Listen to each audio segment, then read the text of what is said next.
Hi everybody and welcome to the Property AI Report. This is your weekly digest of all things property and AI, brought to you by me, McCallion, and my good friend and co-host Matt Goddard. Matt, how are you today? I'm your good friend again. I'm Yes. ecstatic, over the moon that you've Yeah. managed to pull me We've back made up, into. right? Yeah, exactly. Those watching on YouTube, yes, I'm slightly different today because I'm in Wrexham, which is an amazing place, obviously. But yes, on my travels, as I'm going around doing this 60-day, 60 location tour, I've managed to forget to bring my lovely orange polo shirt that I normally wear. So anyway, for those listening, you just don't care. In fact, for those watching, probably don't need that. Anyway, just so that we know exactly what's going to be happening this week. We're going to start talking about our property news. All right, Matt, we've got so much to talk about, particularly in the property side. One of the things that we wanted to cover was the CoStar situation over in the States. Now, regular viewers will know CoStar owns On the Market, one of the UK property portals here, the third most popular in the UK. And they have been experiencing quite the internal battle over the last couple of days. So it's come to light that one of their investors, activist investor, has basically started to tear into CEO Andy Florence and his strategy of owning residential real estate portals across the world, including On the Market, including Domain in Australia, including Homes.com in the States.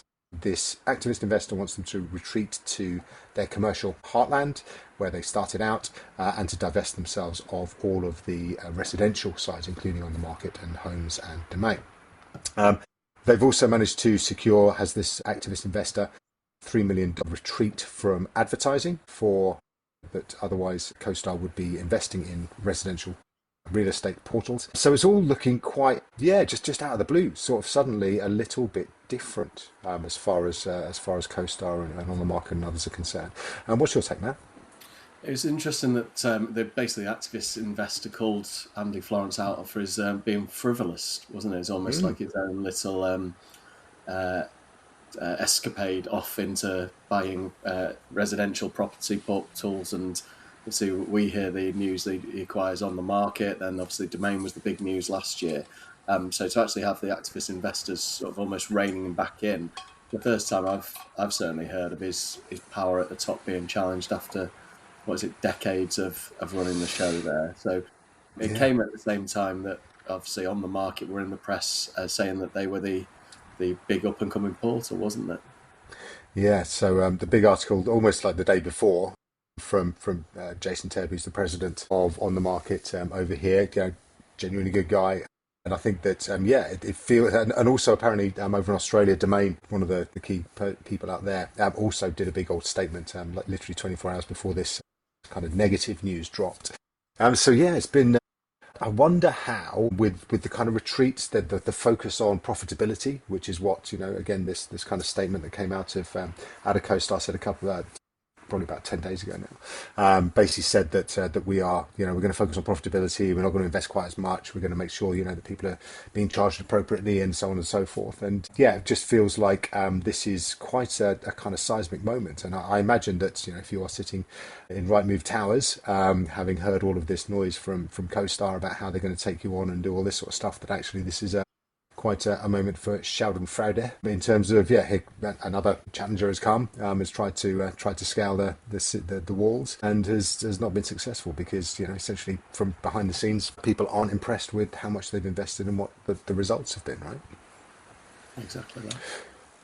Okay, so next on our property news, and again there is so much property news, and a lot of it is portal news. In fact, what we wanted to have a little look on is we've got the REA Group over in Australia. Matt, this is something that you're a little bit closer to than I. They've got a new executive general manager, and he's talking big again, right?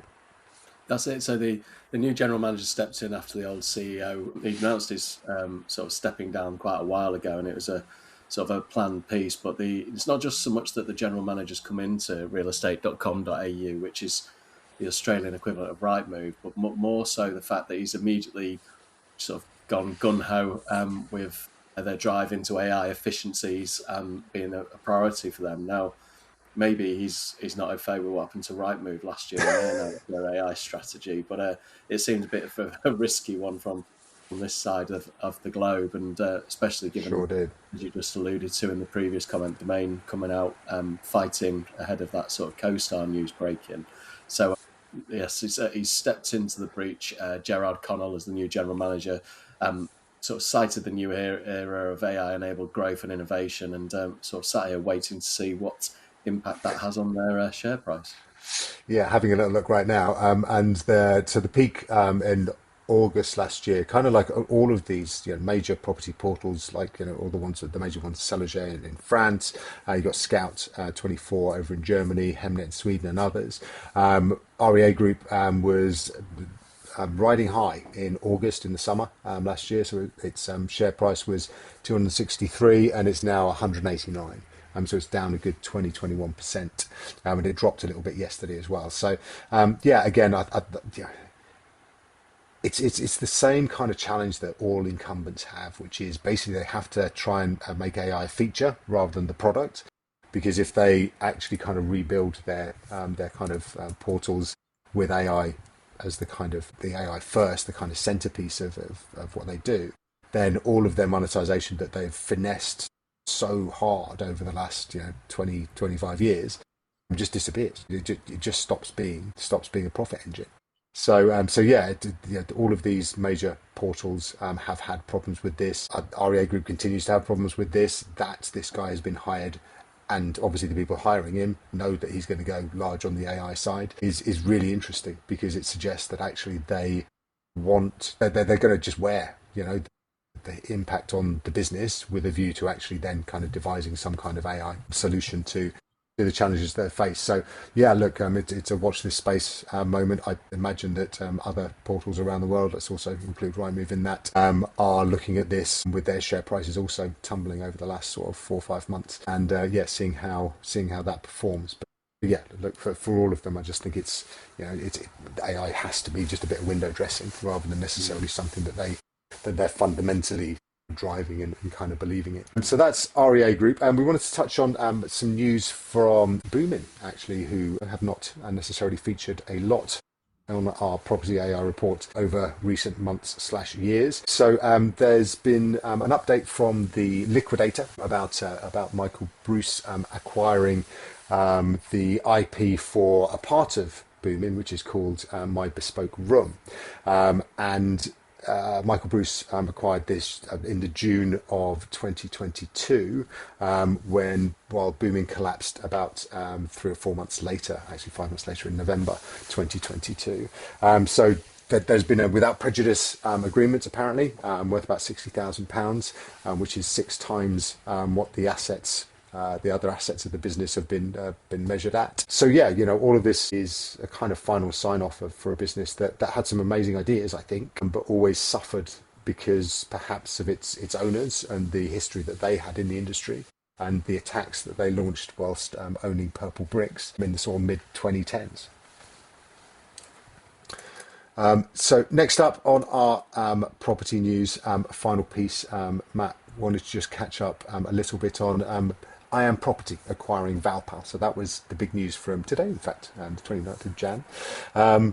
Big move. Valpal, obviously very well known for its automated valuation models, and now Valpal Plus, which is the outbound AI calling service. So yeah, look, we know that a lot of the people involved in this, Jamie Cook, Ben Ridgway, Nat Daniels, who's the heads up Valpal. Seems like a really interesting development, doesn't it? So the boys at I Am Property have continued to go from strength to strength, don't they, with the way that they're building out that business, and sort of right the way through from when it started as I Am Sold. They acquired, obviously, VT UK as that sort of CRM bit, and there's been a number of quite canny acquisitions along the way. And seeing Angels Media letting go of Valpal was probably more a shock that they were moving it on. But I guess if you get a decent offer, nothing's not for sale, right? That's probably right.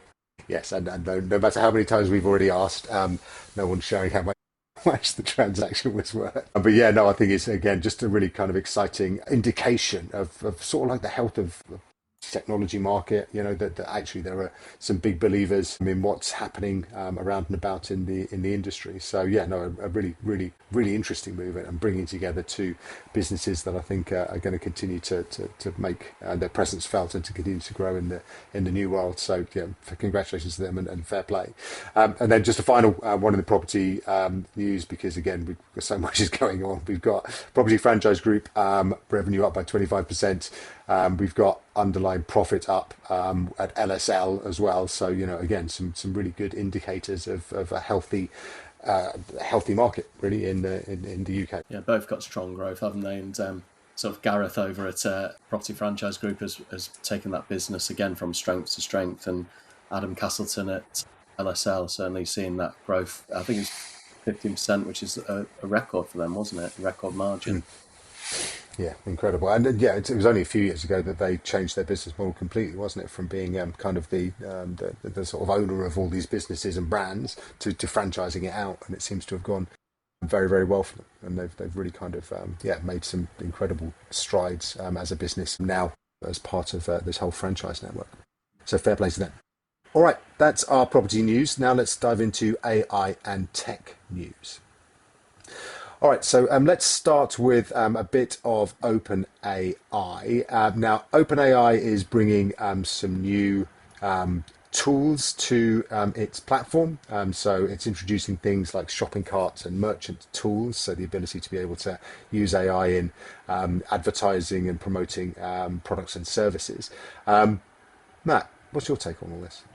It's becoming an operating system, isn't it? I think we've talked about that before, that these large language model are becoming more of an OS. You think of Windows, that slowly everything's being encompassed into it, and we're having things like apps built in, so we don't even need to leave the experience. And now the way that the cart comes in is on the left-hand side of your sort of ChatGPT menu bar. You've got just below search and images, you've got carts, which will allow you to go off and engage directly from there. And obviously all of this is making sure that there's the ability to get a clip of a ticket for OpenAI. And I think there's actually another bit of news, wasn't there, where they're increasing the percentage they're taking on those transactions. It's got their retailers maybe squirming a little bit, but I think it's inevitable that more and more purchases are going to start going through these platforms, isn't it?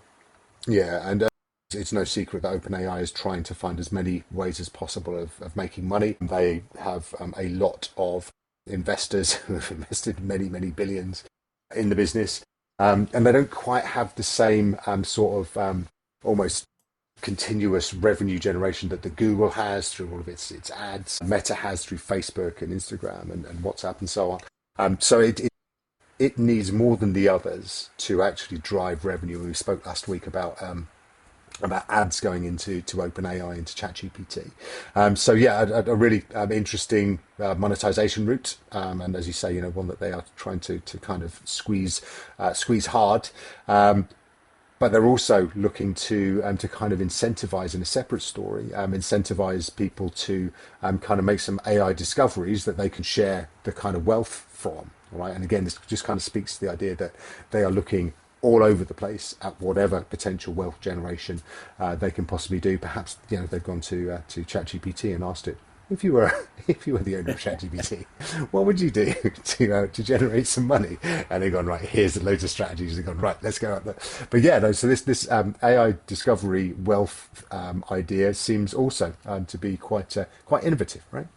It's a bit of I think, guess in our industry, you'd almost class it as a revenue share model, wouldn't you? Which is, we're not going to charge you per API or per token or a license subscription, but when you make your outstanding discoveries and go off and conquer the world, then we want some out of that. And certainly it is innovative. Like you say, maybe a ChatGPT has come up with it, but they've also, we didn't touch on it as much last week, but with the ads, they're talking about more outcome focused ads rather than a sort of paying for reach and such like. So it's sort of, I guess, with the volume of data they're dealing with, they can take some more of these interesting positions, right?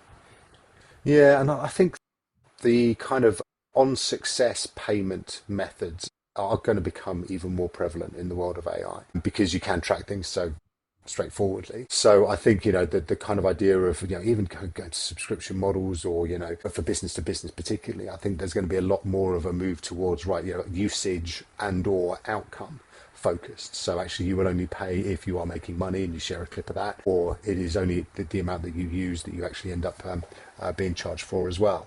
And so I do think, some of the more traditional ways of charging, per seat, things like that, are going to start to go by the wayside. And it's going to be interesting to see how all of these innovative businesses, frontier businesses, AI businesses, are going to start to sort of lead that charge. So also in the world of frontier models, Apple has confirmed, as we spoke about last week, that the Gemini is going to be its new Siri backer, and it's actually going to launch later on this year, isn't it, Matt?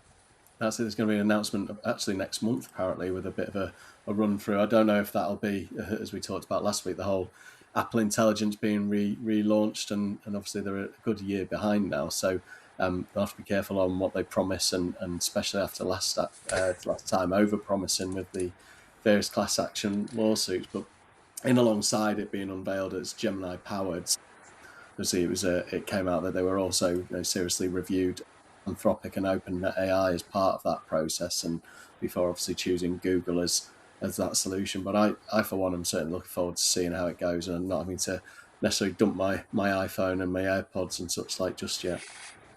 Yes, exactly that. And yeah, more on the sort of the Apple Google tie-up. It has come out. I'm sure somebody at Google has leaked this, that Apple considered Anthropic, so Claude and OpenAI's ChatGPT, before deciding to partner with Gemini. So, a kind of a strong.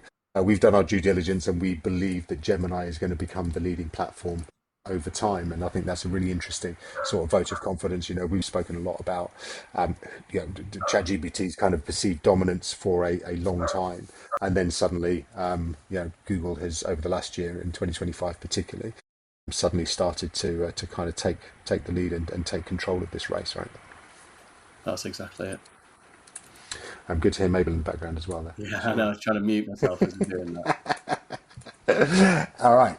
So next up, yes, some more news coming in from China. So Moonshot AI's Kimi K 2.5 is basically showing everybody how you want to deploy AI agents. So just to kind of reflect, AI agents or agentic AI are AIs that you can get to do jobs for you. So actually, you can give them a task, they will go off and they will autonomously go and do this job. They will come back and check with you a few times if you want, if you specify that that's what you want to happen.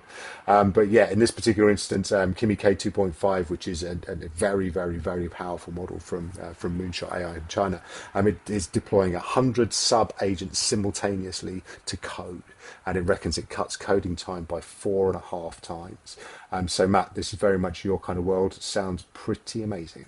There's a lot of intricacies that go into this, and I'll try not to send you to sleep because I know you've been on the road for a lot of today and sort of struggling to stay awake in that church that you sat in. But I think the interesting part of the Kimi K 2.5 is it had gone a little quiet, hadn't it? And there was mention of them sort of September, October last year, and obviously the big noise started in January, February last year when these Chinese models hit the scene. But this idea of like coordinated swarms, which was sort of a term that's coined off the back of Doctor Strange and the multiverse, where I believe in the plots, millions of Doctor Strangers come together to save the world, and the idea that these AI agents can swarm for you in a similar sort of way. I think it's where maybe the geeks are taking over a bit too much. We had Nano Banana win out last year with the naming convention, but for swarms, all we really need to read is teammates or colleagues, and the fact that a lot of the work here, Kimi K2 has gone in 2.5 has gone into the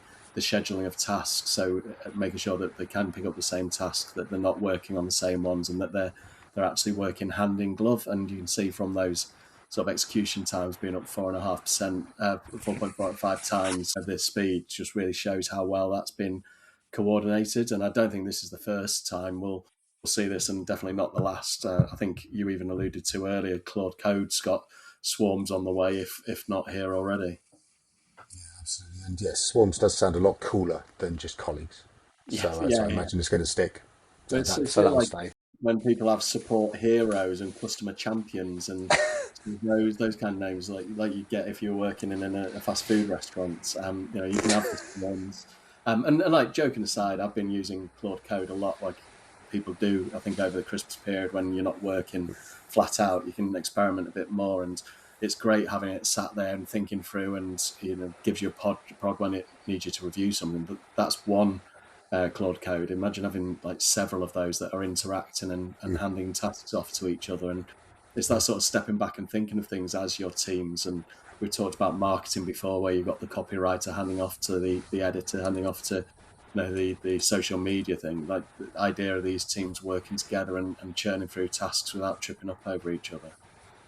Yeah, absolutely, and yeah, no, I think they're working in parallel as well. So you can kind of like have loads of things going on at the same time, and it's just going to become a really, really important part of how we all operate business. And I think the ones that adopt this or understand this and really get it and try it out. So the big kind of takeout here is start to understand what's happening with agentic AI, with AI agents, and go and play with them. Try them out, do it on very small tasks first of all, but then actually slowly build up and see how they do work in tandem together, because there's a huge amount going on. And you mentioned Claude there, Matt.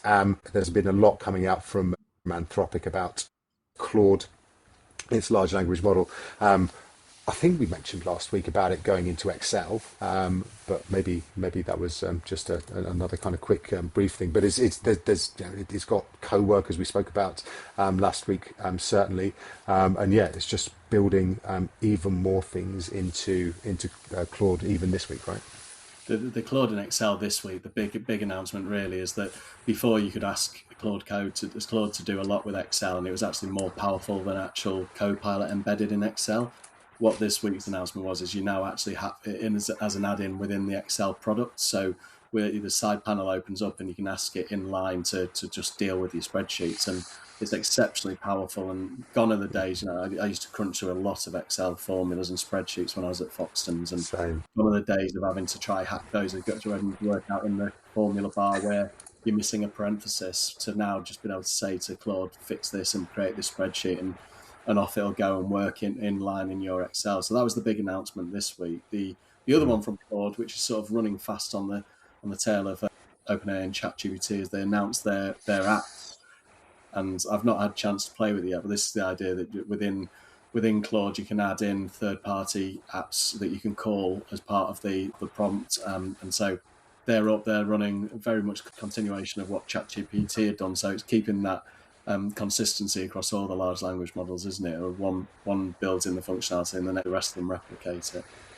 Yeah, 100%, and it is really fascinating because Anthropic, again, we've touched on, was always seen as sort of the one that was probably least likely to really make it, because it didn't have any of the sort of the high profile that OpenAI had. It didn't have any of the the kind of Elon Musk effect that XAI has got, didn't have Google's backing or Meta's backing for like established revenue streams. And yet it seems to be absolutely smashing it from a technical point of view. It's been per token profit is much higher than pretty much any other AI out there. So yeah, look, Claude is well worth a look, particularly obviously on the technical side. But again, it's also this co-work, and for 30 quid per month just to have a little look at it is well worth it. All right, so that is the end of. Oh, sorry, go ahead. No, I was just going to say, on Claude Co-work, we had it as our tool of the week a couple of weeks back, just as it launched. But actually, what's phenomenal about that is they've taken the step of introducing tasks into Claude Co-work, and it's given an actual user interface, whereas with Claude Code you have to talk to it in the terminal, which is a bit scary for non-technical people, whereas having that user interface is a key part of being able to engage and work with it. And the phenomenal thing is they actually built Claude Co-work in a week and a half using Claude Code. So it was an idea. Someone said, why don't we knock something up that the layperson can use? And a week and a half later, without anyone else involved, Claude Code had produced this thing that's now out there, be it a little bit buggy and only available on Macs, but still a product was created in a week and a half. Yeah, amazing. All right, that is our AI and tech news this week. Let's dive into our tool of the week. All right, so tool of the week this week, Google Photos has a new AI feature that lets you meme yourself. Okay, so for those that aren't too familiar with the meme situation. Essentially, there are certain images or gags, things like that, become just part of, but particularly on Twitter, it used to be Twitter, now X, become part of like images that have the same kind of story to them and are basically just deployed at appropriate moments to make people laugh. All right, and one of my favourite ones has always been the dog having a cup of coffee whilst his house is on fire, saying, "This is fine." Okay, now that's always appealed to me. Now, Google uses this particular meme as their kind of launch for this new. It's called Me Meme, which is really difficult to say. So ME and then space MEME. So go and have a look. And basically, it's a bit of fun, right? We like a bit of fun on the old property AI report, mate. You know that. Have you had a look at this in any great depth, Matt? Any kind of thoughts? Until I saw it in the show notes, the Me Meme. I didn't even know the dog and having a coffee while it's on fire. No, to be honest, it's so good. I have to say, my Me Meme has to be Homer disappearing off back into the hedge. I think that probably covers a lot of situations I'm involved in. And your desire to just gently walk away from the area. Maybe a bit. Like brilliant. So, at times, Mal. Pardon? A bit like this podcast at times. Exactly that. Yes, let's pretend that we had nothing to do with it. Brilliant stuff. All right, well, listen, that is all we've got time for this week. Thank you so much for listening in. We'll be back again next week in normal garb, also in a normal location. So as Matt alluded to, I am currently in a converted church in Wrexham, which is very nice, but just a little bit cold, to be honest, but apart from that, I'm very, very fine. So look, we look forward to speaking with you, catching up again next week. Thank you for listening in. Matt, thanks for being there as ever, and we'll catch up again with you in 7 days' time. Praying for you, Mal. Take care, everyone. Thanks, mate.